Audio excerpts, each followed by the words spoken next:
Steve Cooper ranks success, and this short video is about assessment tests.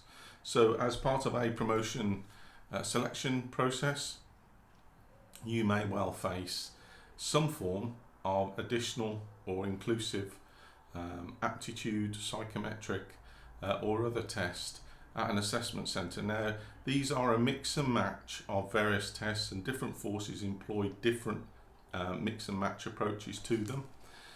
So one of the areas that I think officers should be focusing on as part of the depth and the breadth of their preparation is just to start having a look as you start setting out your intention, if you like, to get through a promotion process, is to start including assessment centres and assessment tests. Now, lots of officers don't do this, and they wait to see what they're going to be faced with. So whether that's a situational judgment test, an inductive reasoning test, verbal or reasoning or numerical tests, presentations, briefings, interview, it could be any combination of those. And consistently I see officers who don't prepare for those, who don't, to be fair, have a Scooby-Doo around many of them because they've never had to do them before, and they certainly don't expect to kind of face that as part of a police promotion process. Yet if you look at some of the skills that are going to be required, so if you look at the World Economic Forum's report, they will lay out what kind of skills that there are needed or required by first line and second line supervisors and some senior leaders over the next 10 years. And they include things like critical thinking, numerical, verbal reasoning skills, decision making, using your judgment, and all of these are wrapped up and assessed in assessment tests. Now, I haven't got time to go through all of them clearly in this short video, but if you click on the link below this video, you will find a really useful blog. It's on policehour.co.uk if the link doesn't work for any reason, but it's quite a substantial blog on assessment tests, and I just wanted to orientate you to that as part of this video. Now, on my own site there is a page about assessment tests. There's a free guide you can download just to get you signposted and orientated towards this area of what could be part of your selection process. So a free guide to police promotion assessment tests. Now, it can't be a definitive guide because forces employ different organisations, different specialist organisations to come in and design some relevant tests aligned to the competency framework to try and test you as part of a process. I've spoken to lots of officers who've crashed and burned on a situational judgment test, and they've had to kind of lick their wounds and come back and say, now what's that all about again? The great news about that is if you're listening to this video and you're thinking about going for promotion is you can really include it as part of your approach. So it doesn't matter, and you don't need to know what you're going to face. You can actually download lots of free tests, and you'll find lots of guidance in the blog. But if I just give you a clue, for free, that folder is jam-packed full of free tests that you may well face. So in that respect, it's freely available. You've got this guide here that answers some of the questions. You know, why are the additional tests happening? And I've alluded to that just now with the World Economic Forum and the skills that are projected to be needed. What types of tests are being introduced? So how can I prepare? And in short, that's practice. Practice, practice, practice. And what you're doing by practicing is you're raising your own awareness of the tests themselves, the nature of them. You are, just like you do with the exam, you're trying to fine-tune and elevate your potential and your performance on these tests. And you can do that by practicing and rehearsing before any process ever arrives. So what do you know right now about potential assessment tests? As I say, read the blog below. That'll give you some good guidance. Download the free guide. Have a look on my site on the page dedicated to assessment tests. It's just a quick briefing page, really. So I've talked about some of the situational judgment test, the inductive reasoning test, e-tray and in-tray exercises, managerial aptitude test. So if you're going for chief inspector, it may be something like the Watson-Glaser critical thinking test. So that's a really good one for you to practice with. And all of these, when you're practicing with them, are relevant to the frameworks, and they're relevant to the competencies that you'll be doing. So you're not losing anything by actually just starting to raise your awareness of them. So Does it work? It can work. It's certainly stressful for people, because who wants to use their valuable time reading about and practicing tests you might not even face?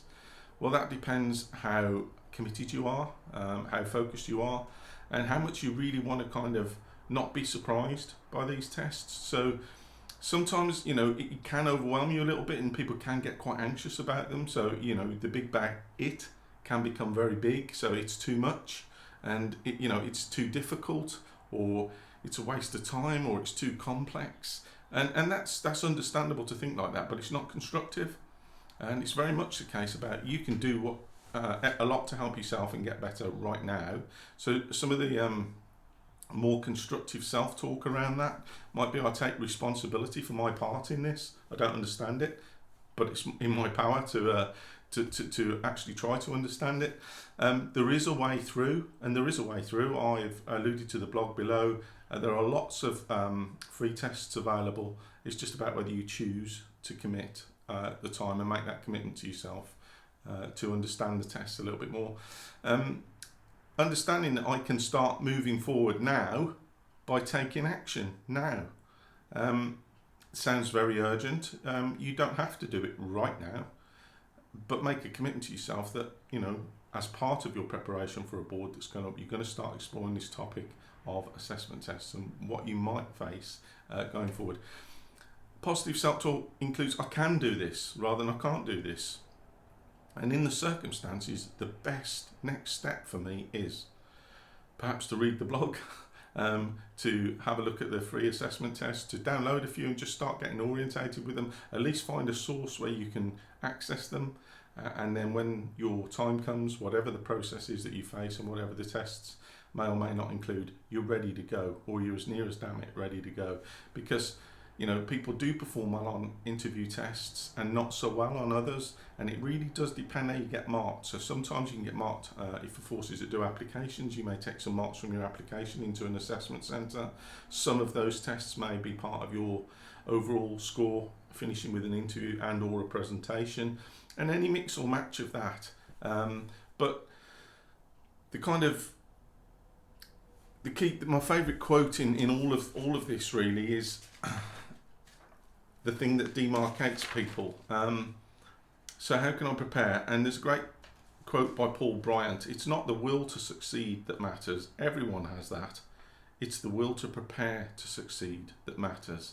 And I think for me that's the quote that really nails all this. So can it work? Does it work? There's a couple of testimonials here, and you'll find various testimonials on my site from officers. Here's one with some advice to you if you're listening, from a successful sergeant candidate who passed his board first time. I passed the promotion process. I purchased some of your products, including the interview guide, and honestly believe this made the difference between pass or fail, as I had a really good board and situational judgment test, but average scores on the E-tray exercises. It does appear that processes are becoming more about the ability to get through these extra tests away from the application and the board, and I would urge any candidate to really do their homework on these. Many thanks for your products and support, Paul, as I say, successful on his board. So that's a kind of bit of guidance from Paul, along the same lines as I've been alluding to just now. And there's one more here from someone who says, after completing an online assessment, an interview, a presentation and a briefing exercise, I've made the grade for promotion and I'm waiting for my posting date. And that's James, who's passed his Sergeant's Promotion Board first time. So for me, the individuals who tend to be successful consistently on promotion boards, from the ones that I see going through, are those that not necessarily focus on assessment tests. This video is just about that. You'll find lots of other videos on my site about different elements of it. But it's the ones who commit to a depth and breadth of preparation and who choose to start preparing sometimes a long time before they actually need to. And it's a lot easier to kind of get yourself match fit and get together for when forces typically open a process, perhaps with a couple of weeks before your application's got to be in. Sometimes you'll see it says a month, but often it gives you 2 weeks before you've then got to get it to your first line supervisor, and so on and so forth, through SMT, through moderation panels, etc. So that can really put some intense pressure on you. And if you have to face a situational judgment test as a sifting process online or in any other format, or an in-tray or e-tray exercise as part of that, just to get through, it can be some added pressure. So have a look, think about assessment tests. If you want to buy any of my other guides, RS Guides 20 will get you 20% off any guide, toolkit or bundle. So make use of that if you can. And I'll be back with another video shortly on the topic and nature of promotion, and I wish you all the best if you're going through it this year. Thank you.